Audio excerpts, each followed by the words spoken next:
itu adalah akad yang menghalalkan pergaulan seorang laki-laki dengan seorang perempuan yang bukan mahram.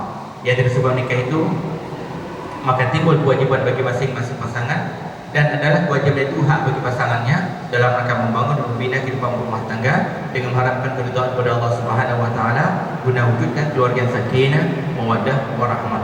Ingat, Ramadhani dan Kiki ada kata-kata mengharapkan ridhaan kepada Allah Subhanahu wa taala. Itu artinya jika Anda berdua ingin dapati ridhanya Allah, maka dapati dulu ridha kedua orang tua. Ridha Allah, ridha walidain, wa suhtullah, suhtul walidain. Ridha Allah karena ridha kedua orang tua, dan murka Allah pun karena murka kedua orang tua. Ini belum. Yang kedua, rumah tangga, yakni satu institusi, suatu lembaga yang dibangun berdasarkan peraturan perundang-undangan berlaku, diawali dengan adanya akad nikah atau jamu kabul dengan perjanjian tertentu disepakati antara keluarga besar berpihak, baik tertulis sifatnya maupun tidak tertulis. Mana tertulis? Di catatan kami di Kuabetur Rahman Ramazani, mahamu yang kau serahkan pada saudari Kiki itu jumlahnya 10 mayam. Deal, tertulis dia. Mana yang tidak tertulis? Banyak sekali. Kesiapan kerelaan menerima kehadiran pilihan hatimu menjadi inti kehidupanmu, menerima kehadiran keluarga besar masing-masing pihak dengan berbagai macam kondisi yang berlaku di sana. Belum nanti ke masalah anak, masalah pendidikan, masalah financial economy, masalah tetamu, masalah tetangga, dan masalah-masalah sosial kemasyarakatan lainnya yang membutuhkan kesiapan dan pemahaman yang benar menghadapi itu semua. Yang ketiga, kehidupan berumah tangga, yakni suatu kondisi di mana setiap komunitas yang ada dalam sebuah keluarga, baik itu ayah, ibu, dan anak, mereka hidup saling mengisi, saling melengkapi, saling menyempurnakan satu dengan yang lain, serta bertolongan dalam dan untuk kebaikan.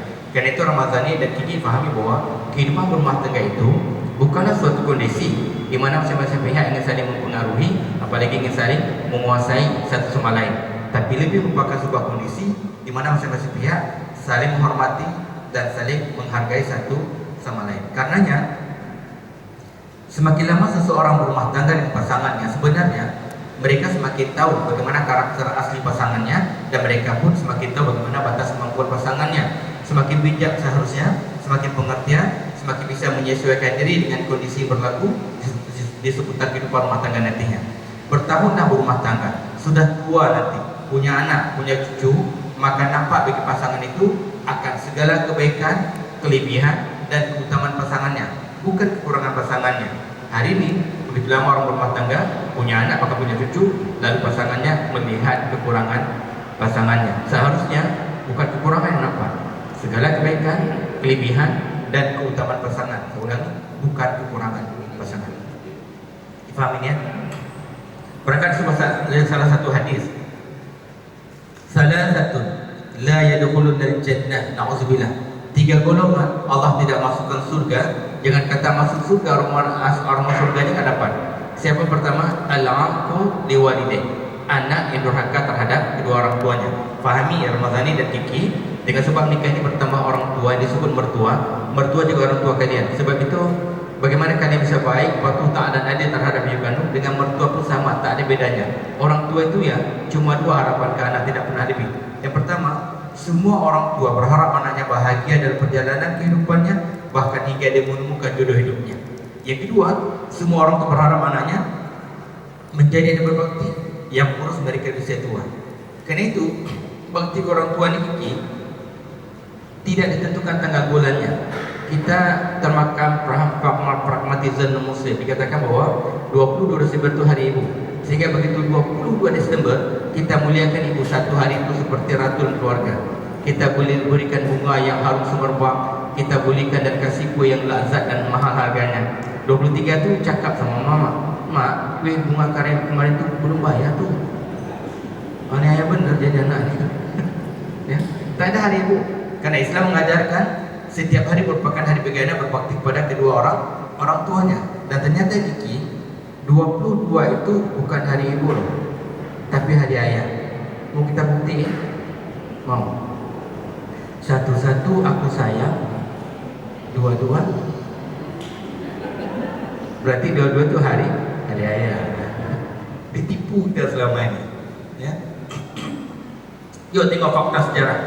22 sampai 25 Desember 1938 ada kerapatan besar perempuan se-Jawa dan se-Sumatera di Yogyakarta.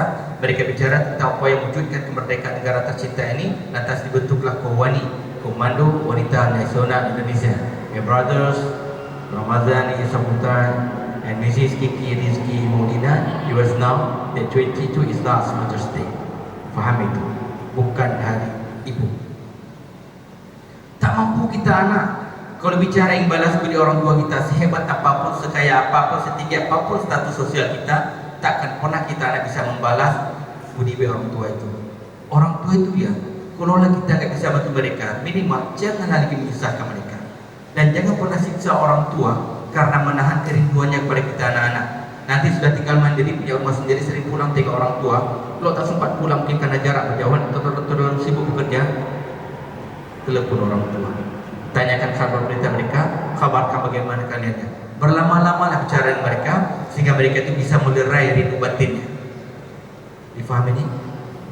Orang tua itu, Kiki dan Ramazani, mengurus dan membesarkan anak-anaknya demi melihat kelangsungan kehidupan anak dan meraih sukses. Sering terjadi bahkan begitu sukses diraih anak, orang tua tidak bisa ikut menikmati suksesnya anak. Bahkan mungkin mereka tidak bisa ikut menikmati karena memang ada ego bagi si anak. Sementara kita orang anak ini mengurus orang tua kita, menunggu kapan mereka meninggal. Tidak lama ini. Saya ulangi lagi. Orang tua itu mengurus dan membesarkan anaknya demi melihat kelangsungan kehidupan anak dan meraih sukses. Sementara anak mengurus orang tuanya, menunggu kapan mereka meninggal. Bahkan sering terjadi begitu meninggal orang tua, terjadi fitnah antara anak dengan anak, bertaruh berebut harta warisan. Paham ini? Ya, orang tua ini keramat dunia kita, orang tua ini pintu surga kita. Selagi mereka dengan kita, berbaktilah pada keduanya. Jangan pernah bersalah keduanya. Jangan nak tak hujah orang tua. Okay? Tak punya hak kita anak menghujah orang tua kita, sama ada tak punya hak anak pun kita membantah orang tua. Kita cakap ni, ayah ni selalu sebelahkan abang tu. Saya pun selalu salah. Macam mana lah saya nak macam ni? Tak boleh cakap macam tu, tak boleh. Faham ya? Yang kedua, wal mar'atul mutarjilah, isteri yang menghardik suami, yang membantah suami tanpa hak, yang mengabaikan kewajibannya dan atau keluar tanpa izin dari suaminya, ini nusyuz, durhaka pada suami. Yang kata masuk surga, orang surga itu hadapan. Dalam hadis Rahman bin Hibban disahihkan oleh Syekh Al-Albani, katakan bahawa wanita yang menegakkan solat 5 waktu, berpuasa bulan Ramadan, menjaga kehormatan dirinya dan taat pada suaminya, maka wanita yang punya 4 kriteria ini boleh masuk ke surganya Allah. Boleh pergi mana pun dia mahu. Pintu surga 8 ke 8 terbuka kunci 4. Karena itu Kiki, selepas surat Mi'raj, Rasul itu cerita pada sahabat, di neraka itu banyak perempuan. Laki ya Rasul, ada juga tapi banyakkan perempuan. Sahabat tanya, ya Rasulullah, mengapa di neraka banyak perempuan? Kata Rasul, sebagian besar sifat perempuan itu tidak pandai berterima kasih pada suaminya.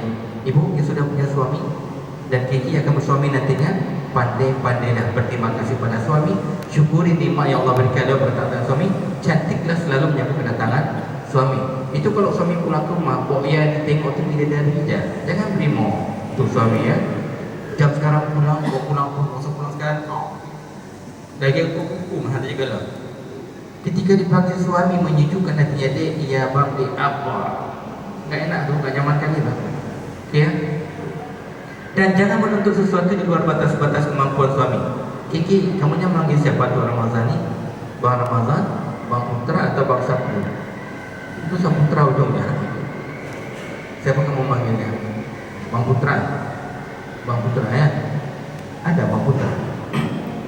Setahu saya tu Bang BPD kan, Bang BNI, Bang BCA ya. Pinjam nama bawah tak ada. Kiki, yang ada itu bukan Bang Putra, yang banyak uang tu Bang BPD, Bang BRI, Bang BSM, Bang BCA tu banyak uang. Bang Putra pun tak ada uang, miskin orangnya. Okay? Jangan minta macam-macam. Kau cakap pada suami macam ni, bang, bila lah abang nak kesakak aku ni? Kau cakap lah. Bila abang nak kesakak aku ni, kau belilah aku kereta. Kereta apa kau nak ni? Alfa.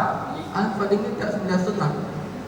Suami cakap, bila-bila lah kau nak minta Alfa kat aku ni, tak mampu nak beli. Bila kau nak kesan kat aku ni, aku nak belikan Alfa Jahah, boleh?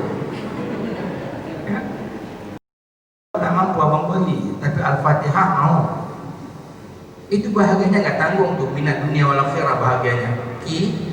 Ramadan, pahami bahwa bahagia rumah tangga tidak ditengok dari rumah, gedung dan megah, dari berbilang jumlah kendaraan, dari banyak tabungan.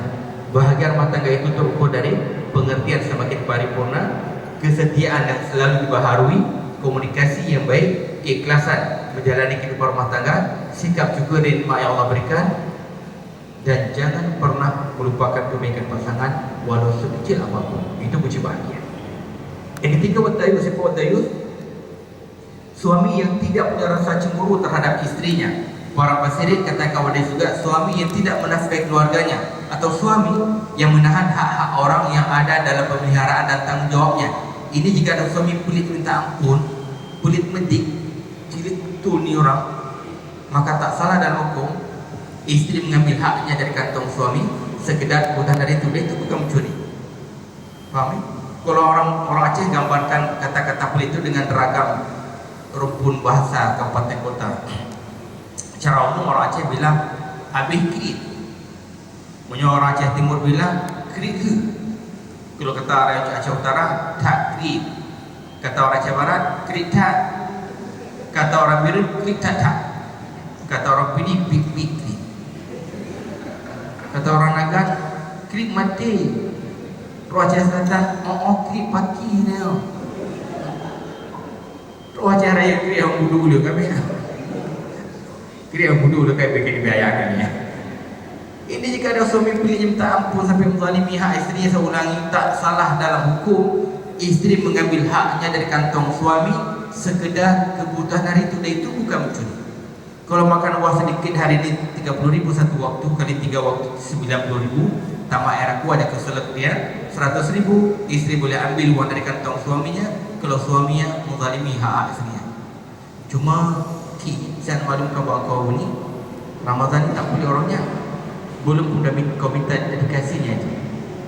Mana Ramadan ni? Lah Ramadan ni yuk jadi suami soleh. Siapa sih ini orangnya? Yang pertama, kriteria suami soleh itu, suami itu senantiasa mengajak istrinya di jalan ketaatan pada Allah. Suami itu senantiasa mengajak istrinya untuk menegakkan solat. Suami itu senantiasa menjalankan kewajibannya dengan penuh rasa tanggung jawab. Suami itu senantiasa membimbing, mendidik istrinya ilmu agamanya Allah. Suami itu tidak membiarkan istrinya dalam perbuatan salah dan bermaksiat jalan Allah. Suami itu tidak meninggalkan istrinya tanpa satu